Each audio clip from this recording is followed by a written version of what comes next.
Well, after a summer away, we are back inside the Tier 4 studio for the second time in as many days. And from Morgantown, West Virginia, I am Mike Casazza from the Charleston Daily Mail.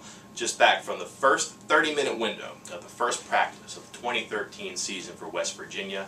And would you believe that the very same team that we thought had mastered the intricate fundamentals of special teams throughout the spring with their endless repetitions and their seemingly constant focus on that side of the three-sided ball was back at it today, opening up the portion that we got to see with more special teams, and specifically punting and punt fielding. Not punt returning, but punt fielding.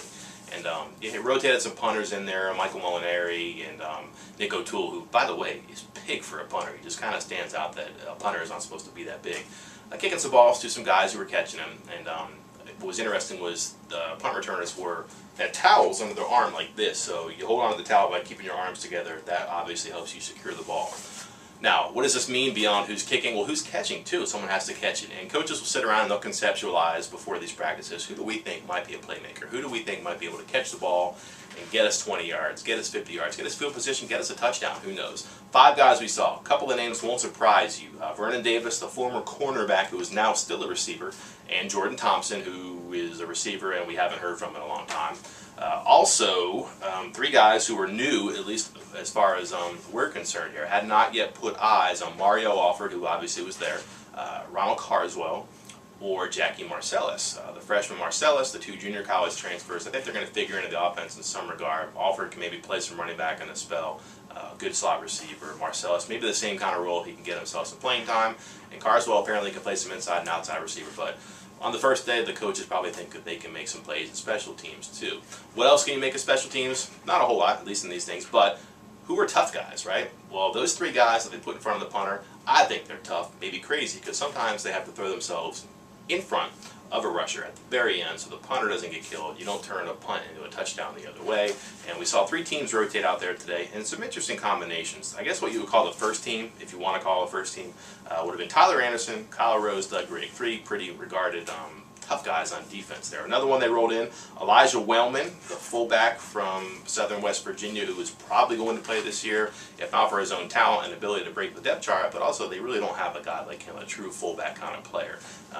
Eric Kinsey, defensive end, Will Thomas, kind of a Cody Clay, not going to play fullback. If he's going to play, he's going to have to be a hybrid inside receiver / tight end. But you know, Wellman and Will Thomas, while we're on the subject, they're going to be important parts. You really don't want Cody Clay playing 80 snaps a game. If he's going to play different positions, you'd like for him to be fresh. If Wellman and Thomas can do something and combine to take some of the weight off of Cody, that obviously helps the offense. The final one, Dozie Azima, Cody Clay, here's his name again, right? A lot of reps. And also Mike Felicio. Remember we mentioned him in the spring doing this, a 6'10 offensive lineman. Try getting around him at the point of attack. And he's the guy in the middle, so if you're going to go over and launch yourself, you're not supposed to, but if you're going to try to get up in the air and block one, my man's 6'10. He's probably not letting you get up in the air like that. Some other personnel things, and I encourage you to take this for what it's worth, which is probably just the words coming out of my mouth, but the defense ran a drill on the first day, no pads, nothing serious, but getting from the sideline to the field in a hurry and getting in position. The Big 12 with all these offenses, it's imperative that you can substitute smoothly without much confusion, but also just to get from the sideline to the field is sometimes really important too. And they worked on that today. It's not a physical rep, again, no pads, but a mental rep to at least get that going so you understand the immediacy of practice and how important what might seem like a small part of the game is actually a very, very big part of the game. But they ran a defense out there, and the first one, I guess you might call it your first team defense on the first day. So I'll roll the names off for you, but some of them were interesting. The defensive line, not surprising. Your ends were Kyle Rose and Will Clark, and your middleman was Shaq Rowell. No surprises there. Linebackers, a little bit different. Dozie Azima was the outside linebacker on one side, kind of the hybrid defensive end linebacker. The middle guys were Nick Kwiatkowski and Isaiah Bruce. Nick is kind of interesting because he's really new to that middle position, and he had a really good spring, and the coaches thought, you know, let's run him out there with the ones in the first day.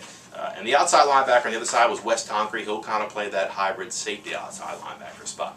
The cornerbacks, also interesting because there's a lot of them last year. They weren't very good. So who's going to be considered in the top tier, the 2 tiers, maybe the 3rd tier, maybe the tier 4, who knows? But the first ones out there today were Broderick Jenkins and Travis Bell, who you remember his entire career. He played safety, played corner in the spring game. They really liked it. It looks like they'll continue that experiment. And the safeties, I'll give you 2 guesses. If you need more than 2, and don't get Carl Joseph and Darwin Cook. I ask you to drag the cursor up to the corner and press that red X. You do not belong here. So personnel matters.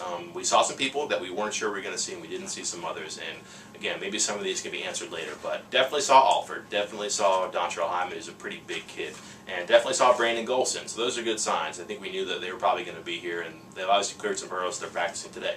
We did not see two people, though. Freshmen, Isaac McDonald and Darian Howard. Don't know what the deal is, but let's be free to use our imagination here. Freshmen aren't here on the first day.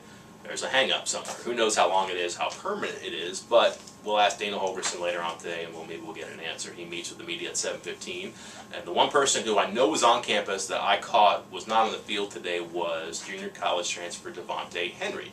I don't really know what that means. He was here during the summer, so it's not an eligibility issue, I wouldn't think, but he wasn't there today. It might be personal reasons, who knows, we'll ask Dana again.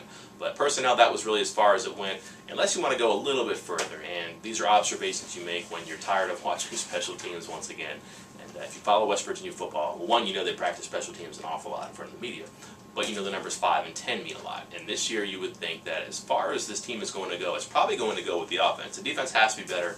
Really can't be worse, but it's going to be better, I would assume. But the offense has more question marks because they're refilling so many positions. Defense has younger guys who are going to elevate just by class ascendancy, and they're going to be better maybe because they're old and they've been around. Offense has a lot of holes to fill on the line, in the backfield, at receiver, at quarterback.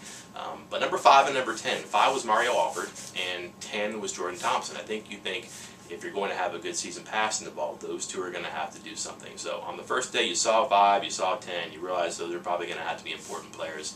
Stick that in your pocket and see how far that goes this year. For now, that is all I have from the brief time we got to see today. Once again, good to see you. Hope it was good to see me. I will see you tomorrow.